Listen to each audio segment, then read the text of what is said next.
Welcome back everyone to another video. Today we're going to see how to start a raid in Minecraft. First method is using commands, which is a cheat way. If you don't want to hunt for a raid captain, you can start a raid manually. Just enter a Minecraft village and open the chat command and type /effective_give at /bed_omen. Once you have the bed omen effect, entering the village will immediately start a raid. This is the latest and the fastest way to trigger a raid, especially for testing or creative gameplay.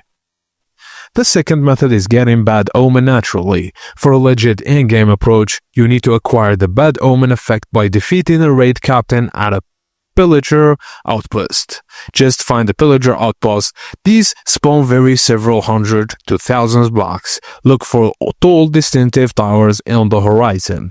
Focus on defeating the raid captain, identifiable by the banner above its head. Just bring strong armor, weapons and plenty of food because pillagers use ranged attacks. Now once raid captain is defeated, you'll receive the bad omen effect. Walking into any village with this effect active will trigger a raid. And that's it guys, as simple as that. Thank you for watching and please be sure to like and subscribe for more.